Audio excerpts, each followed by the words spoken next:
Yo, check this out. Today we're watching The Luckiest People Who Survived the Impossible. Look at the thumbnail, bro. The guy has like a rod going through his jaw, but it missed his brain. So we're gonna be watching the craziest near-death experiences where people survive. Let me know if you've had any near-death experiences. Now let's go. All right, here's the first one. Stephen McCormick. Truck driver from New Zealand was working on his truck. He was positioned between the truck's bumper and the trailer when something crazy happened. Oh God, he slipped and fell, but something felt off. He didn't feel just regular pain. He felt his body inflating like a balloon, nearly doubling in size. His colleagues and his son rushed to help him, quickly realizing what had actually happened. Stephen had fallen onto the brass valve that supplies compressed air to the truck's brakes. The valve functioned as No way, dude.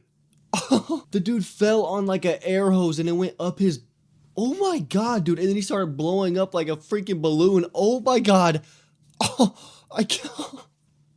Dude, I can't, I don't even know what to say. Forcing pressurized air into his body. They immediately shut off the air supply, laid him on the ground, and called an ambulance. Unfortunately, both emergency vehicles in the area were occupied, forcing him to wait in that state for an entire hour. When he finally arrived at the hospital, doctors understood the severity of his condition. The air had separated fat tissue from muscle, filling his abdomen, chest, and even the spaces around his lungs, heart, and behind his eyelids. To help him breathe, doctors inserted a tube through his ribs and into his lungs. As for the trapped air, it had to be expelled naturally through farts, a process that took 3 days. Stephen made a full recovery, and doctors later determined that if the valve had punctured another part of his body, it could have damaged a blood vessel, and he would have died. Wait, what the hell? He would have died if it didn't go up his ass. Joan Murray. Next one, Joan Murray. It's a bug? Wait, what? Skydiver, having already completed 35 jumps. It was supposed to be just another routine dive. Yo, I went skydiving like a year ago, and it was the craziest thing ever, bro. I was hooked up to this guy. I was on the front of him, and I was like so excited looking out, and all I see is like the ground and stuff below me, and I'm excited, and then all of a sudden, like, he starts moving,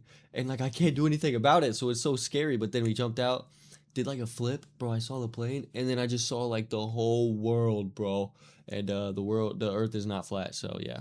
As she plummeted at 120 miles per hour, she attempted to deploy her parachute. I say attempted because it didn't open. After multiple tries, she reached for her reserve parachute, which, to her relief, deployed successfully. However, another problem quickly arose. She began spinning uncontrollably, causing the parachute's cords to tangle into a knot, rendering it useless. She crashed into the ground at 80 miles per hour, and upon impact, she heard a loud crack before losing consciousness. Joan fell into a coma and was rushed to the hospital, where doctors performed multiple complex reconstructive surgeries and blood transfusions. The entire right side of her body was crushed, yet incredibly, 2 weeks later, she woke up from the coma and made a full recovery. The reason she survived was just crazy. By pure chance, she landed directly on a fire ant nest, disturbing the venomous ants. In response, they came out of their nests and swarmed her body, stinging and biting her over 200 times. Fire ant venom, known as solanopsin, stimulates the nervous system. The overwhelming amount of it that was injected into her body kept her heart beating until paramedics arrived. No way. Dude, that's dope. She got saved by fire ants, bro. Oh my God. Okay, here's the next one. Margaret Guire. She's like underwater. A young Canadian woman who had just married her husband, Herbert, in 1915. Margaret and Herbert. Celebrate, they decided to take a trip and boarded the RMS Lusitania in New York City, bound for Liverpool. They were enjoying their trip,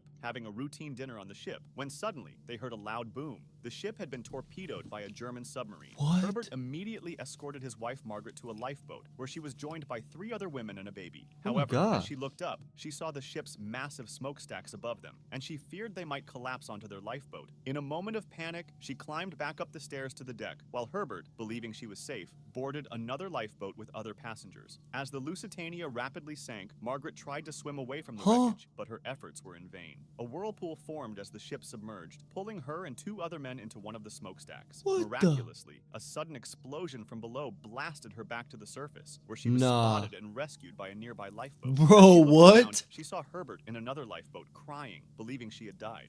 Oh my God, dude. It was like in the freaking video games when you get shot out of a cannon. That's exactly what happened. And she got shot up through the water up to the top, and people saw her and were like, oh my God. And they saved her. Holy Jesus, bro. Okay, here's the next one. Julie What? McSorley and Liz It's a Kottrup whale? were kayaking in San Luis Obispo, California. Okay. Drawn by a spectacular Kayaking. event, Have you ever gone humpback whales kayaking feeding on before? fish in the Dude, I bay. went kayaking once and I was just going down this river and it started pouring rain, bro, and I couldn't even see like my hand in front of me. And it was so fire. I was just going. And even though whale watching is a popular activity, it comes with important safety precautions. Wow. Experts recommend staying at least 300 feet away from the feeding zone to avoid dangerous encounters. Unfortunately, Julie They're and Liz so misjudged big, the dude. distance. A tightly packed swarm of fish, known as a bait ball, suddenly moved alarmingly close to them. But they weren't the only ones to notice. Their presence had also caught the attention of a humpback whale. Oh, Before they God. had time to react, the whale lunged forward to swallow the fish. But in the process, it also scooped up Julie and Liz. No way. Trapped inside its massive mouth, they probably thought that they were about to be swallowed. They're whole. inside, like the After all, movies, bro. humpback They're whales inside can the grow up to the 56 feet long, a huge size from a human perspective. However, despite their enormous mouths, humpback whales have relatively small throats, only Oh. about the size of a human fist, Wait, and what? capable of stretching to just 15 inches in diameter. They also lack teeth, meaning the two women weren't crushed. Luckily, Oh. a whale's natural instinct is to spit out anything that isn't fish, and that's exactly what happened. Moments later, Dude. Julie and Liz were spat out from the whale's mouth and surfaced unharmed.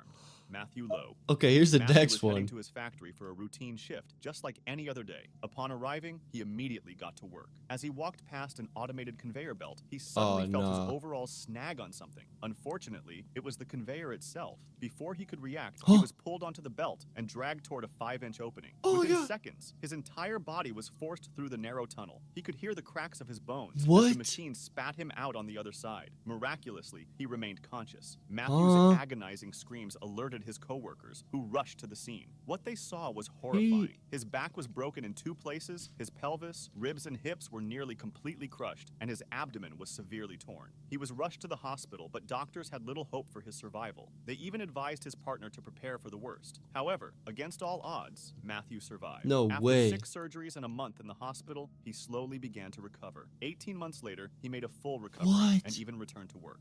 Taiba.